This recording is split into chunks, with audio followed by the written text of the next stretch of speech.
ഇത് മാസ് മോട്ടോഴ്സിൽ നിന്നാണ് Honda Activa 125ൻ്റെ 125 ആക്റ്റീവയാണ് വണ്ടി. അതിൻ്റെ എൻജിൻ ഹെഡിൻ്റെ ഭാഗം ഡീകാർബണൈസിങ്ങിന് വേണ്ടി അയച്ചിട്ടുണ്ടോ. നിലവിൽ നമുക്ക് അതിൻ്റെ വാൽവൊക്കെ അത്യാവശ്യം ഡാമേജ് വന്നിട്ടുണ്ട്. വാൽവിന് എക്സോസ്റ്റ് വാൽവ് അത്യാവശ്യം സീറ്റിംഗ് അടക്കം പോയിട്ടുണ്ട് കേട്ടോ. അപ്പോൾ നമുക്ക് ആ വാൽവ് മാറ്റിയതിന് ശേഷം വേണം നമുക്കത് സീറ്റ് ചെയ്യാനായിട്ട്. അതേപോലെ തന്നെ സിലിണ്ടർ പിസ്റ്റണിന് ചെറിയൊരു തേയ്മാനമൊക്കെ ഉണ്ട്, പക്ഷേ നമുക്ക് മാറ്റേണ്ട ഒരു സിറ്റുവേഷനൊന്നുമില്ല.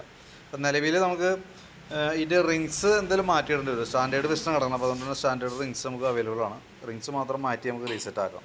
പിന്നെ അതിൻ്റെ ഗ്യാസ്കറ്റുകൾ മൗണ്ട് റബ്ബർ അടക്കം മാറ്റിയിട്ട് വേണം ചെയ്യാനായിട്ട്. പിന്നെ കൂട്ടത്തിക്കടെ പ്ലഗ്, എയർ ഫിൽട്ടർ, പിന്നെ കാർബറേറ്ററൊക്കെ ഒന്ന് അഴിച്ച് ക്ലീൻ ചെയ്യേണ്ടതായിട്ട് വരും കേട്ടോ. നമ്മൾ ആ രീതിയിൽ ചെയ്യുന്നുണ്ട്. പിന്നെ ക്ലച്ചിൽ നമുക്ക് അതിൻ്റെ ഒരു പാർട്സ് കംപ്ലയിൻ്റ് ഉണ്ട്. അതായത് ക്ലച്ച് സൈഡിൽ നിന്ന് ചെറിയൊരു സൗണ്ട് വ്യത്യാസം കാണിക്കുന്നുണ്ട്. അത് നമ്മൾ നോക്കുമ്പോൾ അതിൻ്റെ ഈ വേരിയേറ്റർ ബോഡി എന്ന് പറഞ്ഞാൽ ഈ ഒരു പീസ് നല്ല രീതിയിൽ കംപ്ലയിൻറ്റ് വന്നിട്ടുണ്ട്. അതിൻ്റെയാണ് ആ ഒരു മുഴക്ക സൗണ്ടാണ് വരാം. അതായത് ഈ വന്ന അലുമിനിയം വീലും ഈ വന്ന ബോസ്റ്ററും തമ്മിൽ പ്ലേ കാണിച്ചു കൊടുക്കുന്നുണ്ട്. ഇത്രയും പ്ലേ ഉണ്ട് കണ്ടോ.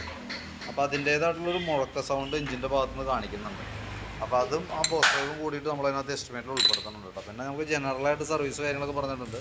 അതൊക്കെ നിലവിൽ അതിന് പുറമെ കേസാണ്. അപ്പോൾ ഞാൻ എഞ്ചിൻ്റെ ഭാഗം അഴിച്ചപ്പോൾ അതിൻ്റെ ഡീറ്റെയിൽസ് അപ്ഡേറ്റ് ചെയ്യുന്നുള്ളൂ. നമുക്ക് ഈ വാൽവ് അഴിച്ച് നോക്കിയിട്ട് എൻ്റെ ഈ എക്സോസ്റ്റ് വാൽവാണ് നമുക്ക് അതിൻ്റെ ഒരു ഇതായിട്ട് കാണണേ.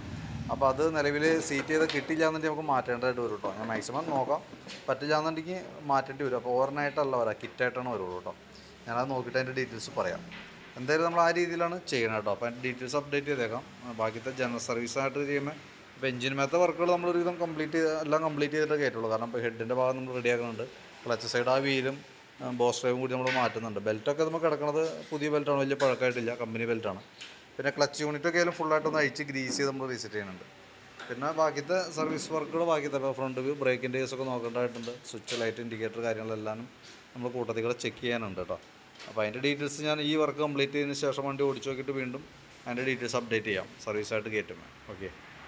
അപ്പോൾ അതിൻ്റെ ഏകദേശം ഒരു എസ്റ്റിമേറ്റൊക്കെ ഞാൻ ഇത് ലെയ്ത്തി പോകേണ്ട വർക്കാണ് ഹെഡിൻ്റെ എ സി. അതൊന്ന് പോയി വന്നു കഴിയുമ്പോഴത്തേക്ക് ഞാൻ എൻ്റെ ഏകദേശം ഒരു എസ്റ്റിമേറ്റൊക്കെ വാട്സാപ്പിലേക്ക് ഇട്ടേക്കാം. അപ്പോൾ വീഡിയോ കണ്ടു കഴിയുമ്പോൾ നോക്കിയിട്ടൊന്ന് റിപ്ലൈ ഇട്ടുള്ളൂ. എസ്റ്റിമേറ്റ് എന്തെങ്കിലും നാളെ കാലത്തേക്കാണ് ഇട്ടുള്ളത്, അതനുസരിച്ചിട്ട് പറയാം. ഓക്കെ.